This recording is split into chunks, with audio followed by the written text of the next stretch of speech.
शांति। आज 10 दिसंबर 2021 के बाबा के मधुर महावाक्य सुनेंगे। मीठे बच्चे, देह अभिमान में आने से पाप होते हैं, इसलिए देही अभिमानी बनो। तुम्हारे मैनर्स बहुत अच्छे होने चाहिए, किसी को भी दुख नहीं देना है। आज की मुरली से प्रश्न है, 21 जन्म की प्रारब्ध बनाने के लिए बाप कौन सी सहज युक्ति बताते हैं? उत्तर है, बच्चे, यह ईश्वरीय बैंक है। इसमें जितना जमा करेंगे उतना 21 जन्म प्रारब्ध पाएंगे। ईश्वरीय स्थापना के कार्य में सफल करने से ही जमा होगा। विधि भी बाबा ने बताई कि ईश्वरीय बैंक में जमा कैसे करेंगे। तो जितना बाबा कहे ये ईश्वरीय स्थापना के कार्य में सफल करने से ही जमा होगा। बाकी तो सबका देवाला निकलना ही है। यह है ही दुख धाम। अर्थक्वेक होगी, आग लगेगी, सबको घाटा पड़ना है। इसलिए कहते हैं, किनकी दबी रहेगी धूल में, किनकी राजा खाए। ओम शांति। बच्चों को अभी रचता और रचना के आदि मध्य अंत का नॉलेज तो बुद्धि में है। यह भी समझते हैं कि हम भारतवासी पहले पहले सतयुग में सतो प्रधान थे। यह याद बच्चों के लिए बहुत जरूरी है। हर दम याद की यात्रा में रहना, इसमें तो बड़ी मेहनत चाहिए। परंतु रचता और रचना का ज्ञान तो बुद्धि में होना चाहिए ना। हम सतयुग में देवी देवता थे, उसको स्वर्ग कहा जाता है। देवी देवताएं विश्व के मालिक थे। एक ही धर्म था। अक्षरों को भी पूरा समझना चाहिए। पूरा बाबा चक्र का ज्ञान हम बच्चों के सामने स्पष्ट कर रहे हैं। तो बाबा कहे, अक्षरों को भी पूरा समझना चाहिए। तुम बच्चे जानते हो, सतयुग आदि में ही हम सूर्यवंशी घराने में थे। रचता बाबा ने जो आदि मध्य अंत का ज्ञान सुनाया है, वह तो हर एक की बुद्धि में रहना चाहिए। यह कभी भूलना नहीं चाहिए। यह भी तुम जानते हो, हम पुनर्जन्म लेते लेते फिर त्रेता में आए। हम सूर्यवंशी घराने में थे, फिर पुनर्जन्म लेते लेते त्रेता में आए, तो 2 कला कम हो गई। सृष्टि भी पुरानी होती जाती है। यह अच्छी रीति बुद्धि में रखना है। जितना तुम याद करते रहेंगे, उतना खुशी का पारा चढ़ा रहेगा। फिर त्रेता के अंत बाद आता है द्वापर। सूर्यवंशी घराने में थे, फिर पुनर्जन्म लेते लेते त्रेता युग में आए, 2 कला कम हुई। फिर त्रेता के अंत के बाद है द्वापर।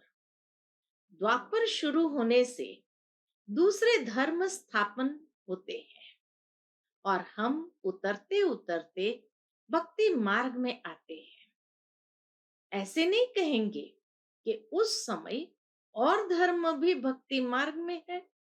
नहीं, ये कहानी सारी तुम भारतवासियों के लिए है। बल रावण राज्य है, परंतु उन्हों के लिए रावण राज्य नहीं कहेंगे। इनके लिए जो धर्म स्थापन हुए हैं, वो इमीडिएट रावण राज्य में नहीं आते हैं। तो बाबा कहे, भल रावण राज्य शुरू हुआ, परंतु उन्हों के लिए रावण राज्य नहीं कहेंगे। वह अपने समय पर सतो प्रधान, सतो रजो तमो में आते हैं। धर्मों की स्थापना होनी है, फिर वृद्धि को पाते जाते हैं, फिर गिरते भी रहते हैं। चक्र तो फिरना ही है। इस समय तुम जानते हो, द्वापर के बाद भक्ति मार्ग शुरू हुआ। और भी धर्म स्थापन हुए। भारतवासी भक्ति मार्ग में आए और भारत से बाहर और धर्म स्थापन हुए, जिनकी सतो प्रधान अवस्था है। अभी तो है कलयुग, तमो प्रधान दुनिया। सृष्टि पुरानी होने के कारण सब तमो प्रधान हो गए हैं। अब यह ज्ञान तुम बच्चे ही जानते हो। यह है सहज ते सहज बात, जो बच्चा भी याद कर ले, परंतु वह याद करेंगे तोते मुआफिक।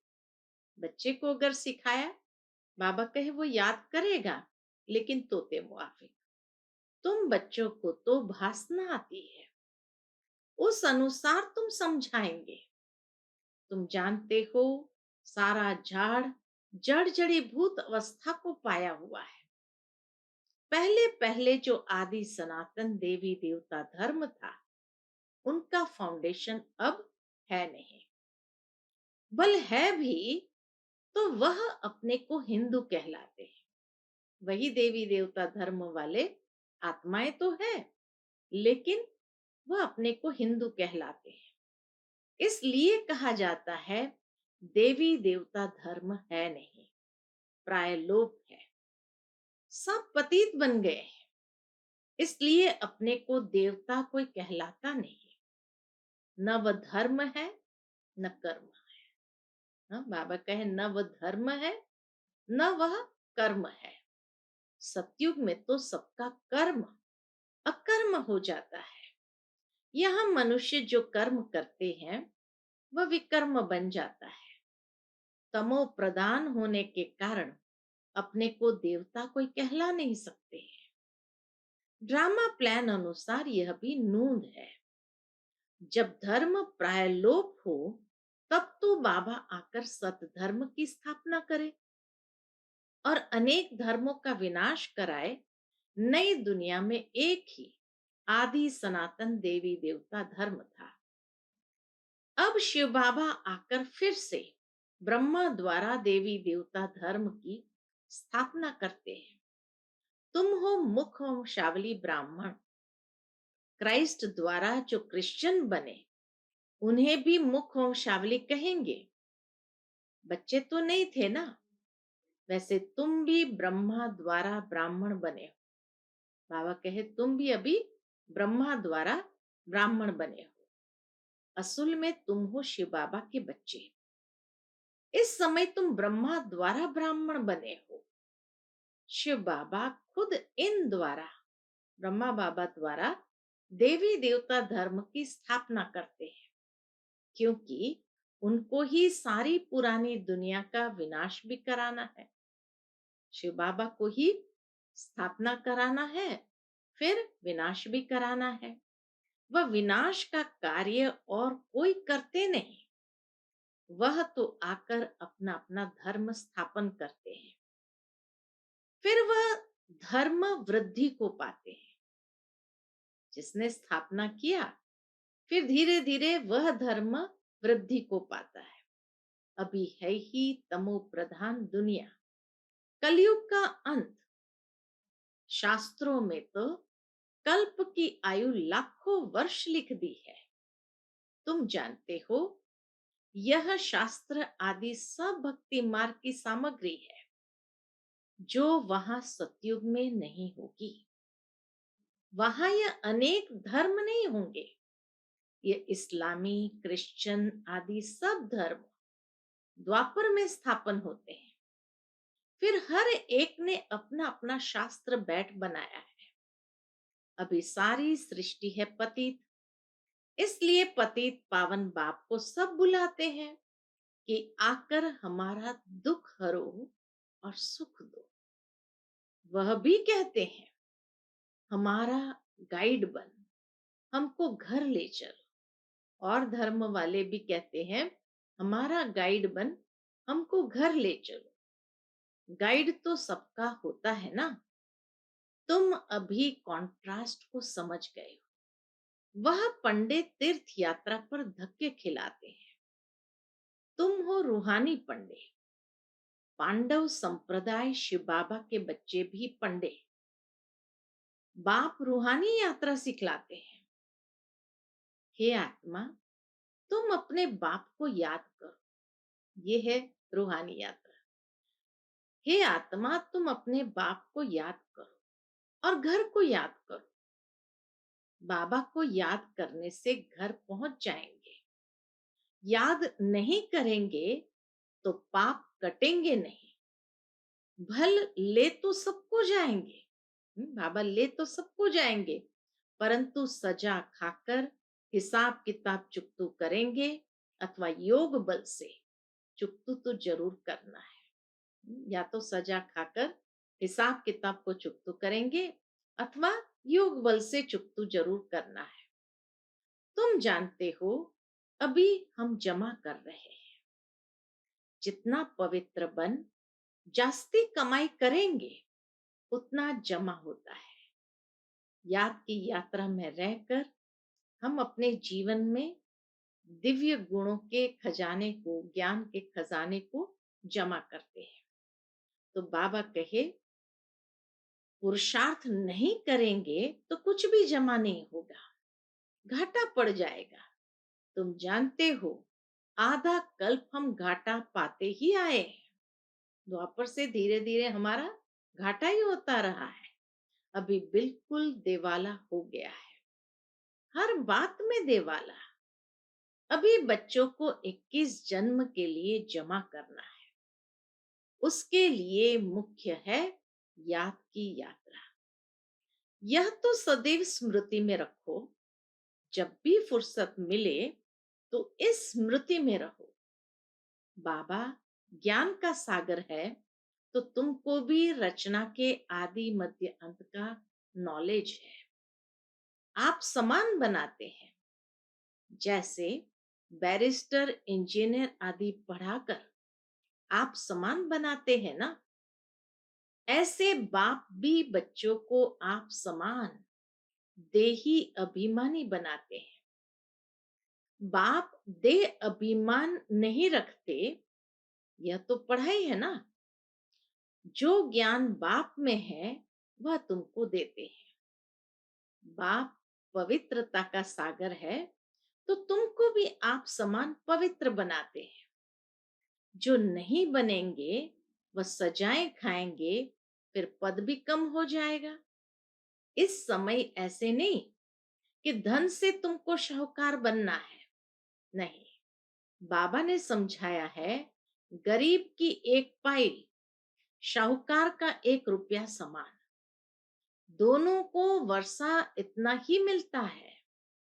बाप है ही गरीब निवास, इसलिए गायन भी है, अजामिल जैसी पापी अहिल्याएं शाहूकारों का नाम नहीं गाया जाता है। यह भी समझने की बात है। तुम कहेंगे, हम पहले पहले सबसे शाहूकार थे। फिर यहाँ ज्ञान भी नंबरवार उठाएंगे, तो वहां पद भी नंबरवार पाएंगे। जितना जितना ज्ञान उठाएंगे, उतना पद भी नंबरवार पाएंगे। माँ बाप को पूरा फॉलो करना है। जैसे बाबा पुरुषार्थ कर उच्च पद पाते हैं, मम्मा बाबा भी सर्विस करते हैं ना। तुम्हारी यह है रूहानी सर्विस। हाँ, बाबा कहे तुम्हारी है यह रूहानी सेवा। घर घर में संदेश पहुंचाना है। जो कोई ऐसा न कहे कि हमको तो बाप के आने का संदेश ही नहीं मिला, तो याद कैसे करें। ऐसे कुछ कहानियां भी शास्त्रों में है कि भगवान को भी उल्हना दिया, इसलिए सबको मालूम पड़ना चाहिए। टाइम थोड़ा है। दिन प्रतिदिन प्रदर्शनी, मेले आदि की धूम मचती जाती है।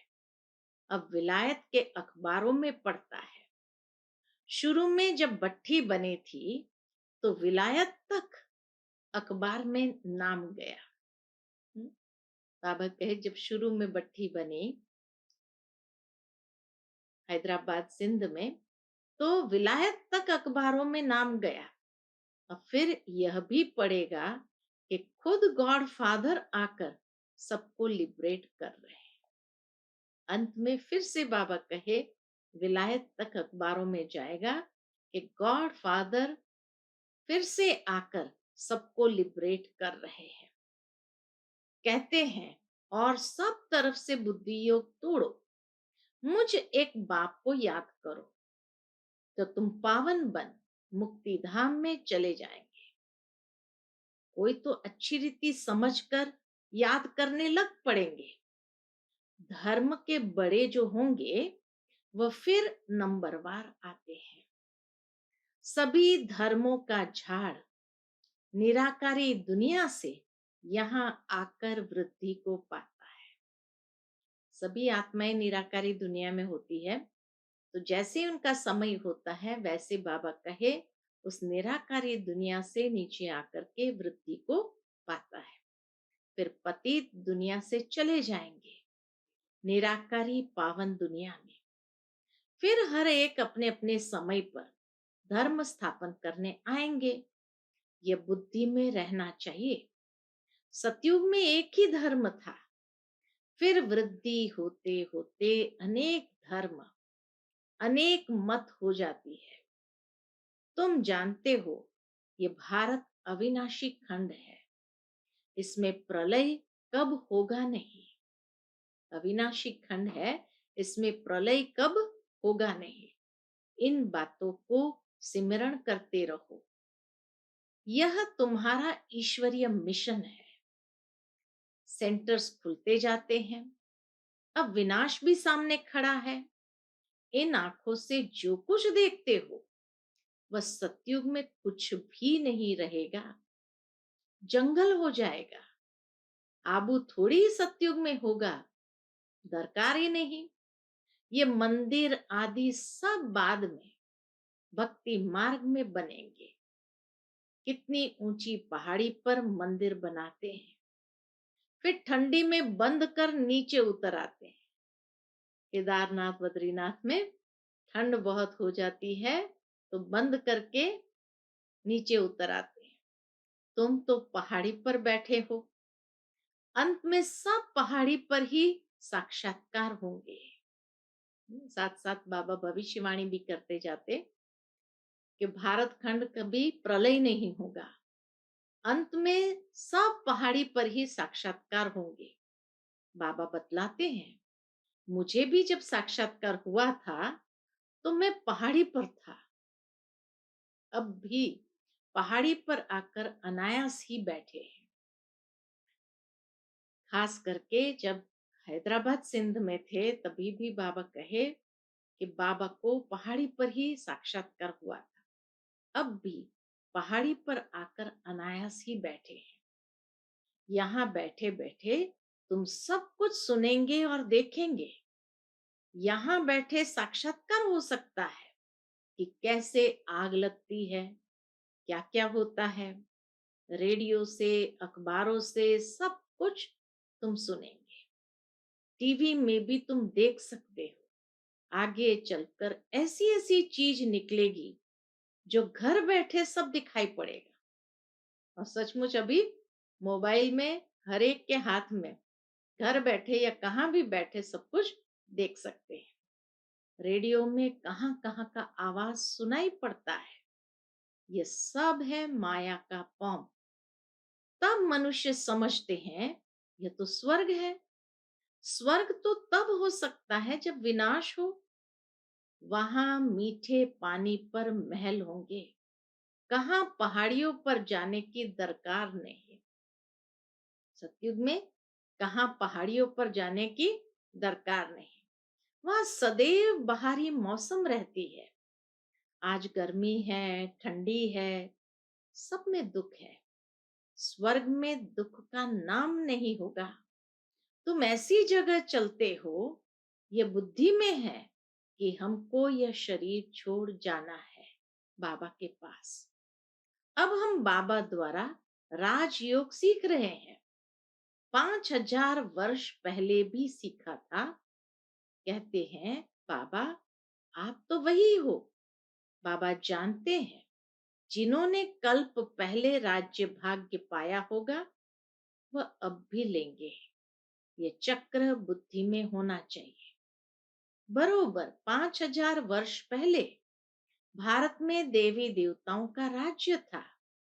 फिर आधा समय के बाद माया की प्रवेशता हुई, फिर और धर्म आए, फिर भक्ति मार्ग शुरू हुआ, अर्थात रावण राज्य शुरू हुआ। यह चित्र पर साफ समझा सकते हो। ये भारत की ही कहानी है। उत्थान और पतन की भारत की ही कहानी है कि सतो प्रधान से तमो प्रधान कैसे बनते हैं। फिर जब विनाश का समय होता है तो सब विनाश काले विपरीत बुद्धि हो जाते हैं। मेले प्रदर्शनी में बड़ी युक्ति से चित्र रखने चाहिए। तुम्हारा यह ज्ञान है गुप्त। यहाँ हथियार आदि की कोई बात नहीं। तुम बहुत साधारण हो। तुम चलते फिरते घूमते बाप की याद में रहते हो। कोई तुम्हारे से पूछे, तुम वेद शास्त्र को मानते हो? बोलो, हाँ जी, हम उन्हों को अच्छी रीति जानते हैं कि इनसे भगवान की प्राप्ति नहीं हो सकती है। ये सब भक्ति मार्ग की सामग्री है। सतयुग में सब पावन आत्माएं थी। गाते भी है ना, जाग सजनिया जाग। नई दुनिया में सब कुछ नया होगा। बाबा आकर नई दुनिया के लिए नई कहानियां सुनाते हैं। सीन सीनरियां सब नई होगी। प्रदर्शनी में आते बहुत है, ओपिनियन भी लिखते हैं।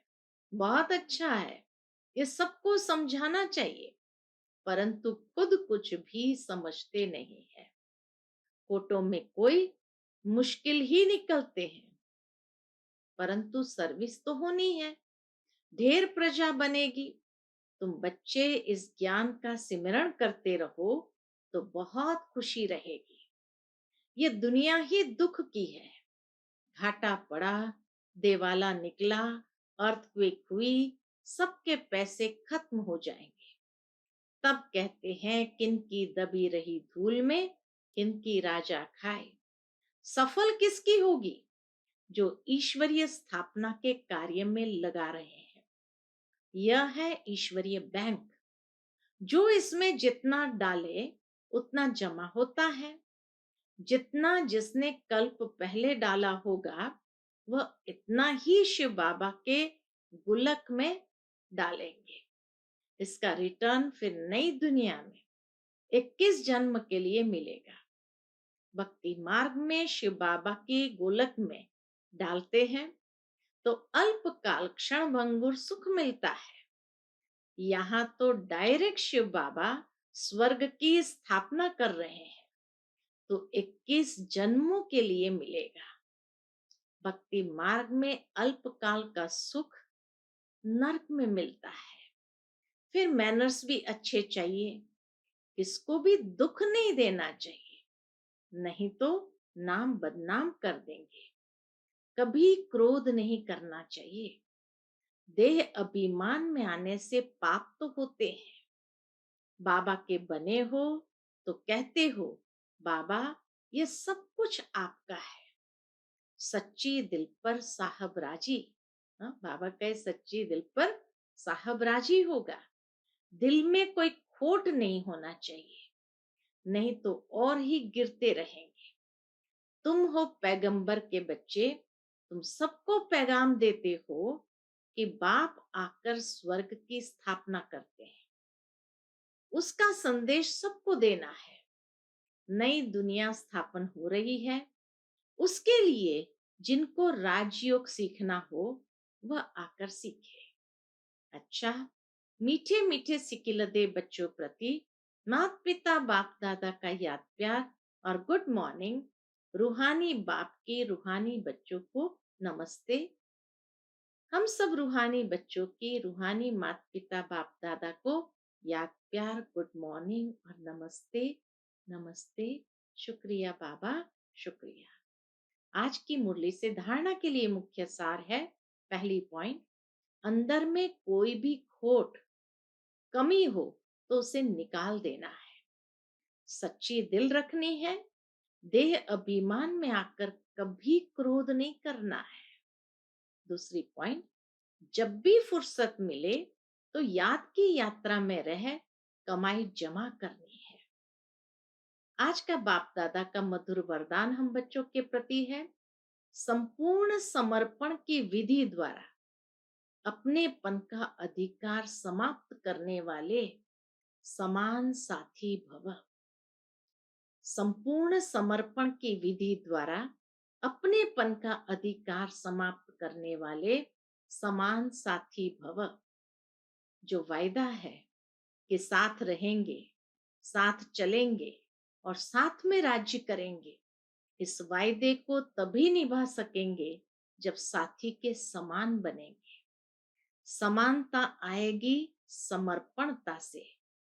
जब सब कुछ समर्पण कर दिया तो अपना व अन्य का अधिकार समाप्त हो जाता है। जब तक किसी का भी अधिकार है तो सर्व समर्पण की कमी है, इसलिए समान नहीं बन सकते। तो साथ रहने, साथ उड़ने के लिए जल्दी जल्दी समान बनो।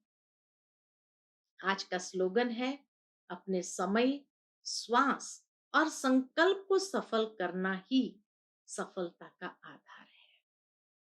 अपने समय, श्वास और संकल्प को सफल करना ही सफलता का आधार है। अच्छा, Om Shanti. To watch Peace of Mind channel videos on YouTube, subscribe us on youtube.com/tvpeaceofmind. Just a click for a peaceful life.